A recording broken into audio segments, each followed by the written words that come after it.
Les faits sont une chose. Ils sont déjà reportés, mais en affaires, ça prend des gens pour interpréter les faits. Parce que être chroniqueur, c'est aussi expliquer ce qu'il y a derrière.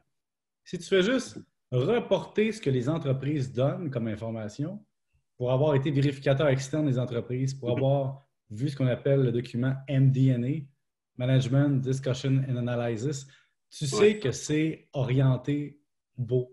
Puis que ce que tu veux vraiment savoir, il faut que tu saches le lire. Alors, comme CPA, j'interprète des états financiers.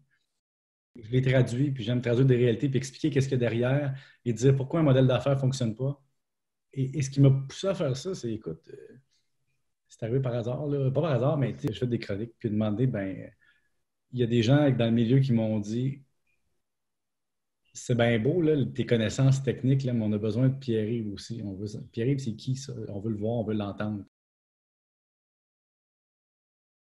Ce que j'aime dans les médias, c'est que tu fais un projet et quand il est fini, il est fini. Dans d'autres domaines, tu as toujours la tête qui tourne. Donc, oui, j'ai d'autres projets après, mais quand je finis ma chronique du matin, ça fait 3 heures que je travaille, mais elle est finie. Fait que je peux partir à autre chose. C'est closé, c'est fait. T'sais. Donc, il y a ce côté-là un peu où il y a des fins. C'est pas un éternel recommencement, c'est d'autres choses. T'sais. Donc, j'aime ça pour ça. La flexibilité, ce que j'aime, c'est que ça me force à me lever très tôt. T'sais. Puis, il est 7h25, quand tout le monde sont en train de se rendre ou Oh, de réfléchir au bureau. Donc, mon emploi du temps actuel me permet d'avoir des moments de réflexion puis de travail pour moi dans le jour. Et ça, c'est une flexibilité qu'on n'a souvent pas quand on fait d'autres types d'emplois. Ouais, pour m'organiser, ce que j'ai fait, c'est que j'ai commencé à me connaître. J'ai un tableau dans ma chambre, un tableau blanc, comme tu as à l'école, là, au cégep, oh. puis c'est mon to-do list dessus. J'ai un porte-document to-do list, sinon j'oublie. J'ai une méthode très méthodique sur Google pour classer mes affaires. Après ça, j'ai un classeur. Tu sais, j'ai organisé ma désorganisation personnelle. Et le plus dur là-dedans, c'est que j'ai plusieurs employeurs. Alors, eux ont chacun leurs besoins et ne se parlent pas, évidemment. Donc, Mhm. si la radio à Québec me demande quelque chose, la radio à Montréal me demande autre chose, le producteur de télé me demande autre chose, une conférence me demande autre chose, un mandat de consulting me demande autre chose, tout le monde me demande des choses.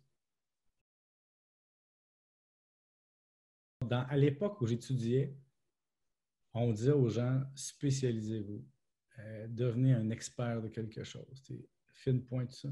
Et moi, j'ai toujours fait ça, mais en ayant aussi une diversité de champs.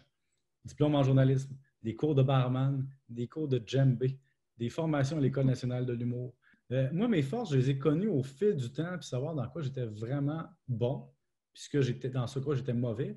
Puis les personnes compétentes s'entourent de personnes compétentes. Et donc, quand il y a quelque chose que je ne maîtrise pas, je ne perds pas de temps, j'essaie de le comprendre, mais j'appelle des gens qui ont les compétences, puis je les paye, puis j'apprends de d'autres. Donc, Mhm. si tu veux monter dans la vie, quand il y a des gens qui te menacent parce qu'ils sont meilleurs que toi, aussi bons que toi, ben stick to them. Un message pour les gens en communication, c'est de dire, quand tu acceptes que ton premier employeur ne sera pas ton dernier, puis tu acceptes que ton contrat va durer le temps qu'il durera, puis tu acceptes de te créer un coussin financier, tu vas te faire ta place. T'sais. Puis il ne faut jamais se prendre plus gros que le réseau dans lequel on est. Je te donne un exemple. C'est comme si tu es animateur de sport du hockey du Canadien. C'est sûr que tu vas être connu par le Québec au complet. Mais si tu vas faire autre chose après, qui n'est pas en lien avec ça ou qui est ailleurs, tu n'auras pas la même visibilité. Donc, ayez l'humilité de comprendre que vous êtes moins gros que l'organisation dans laquelle vous travaillez, en fait, ou pour laquelle vous travaillez.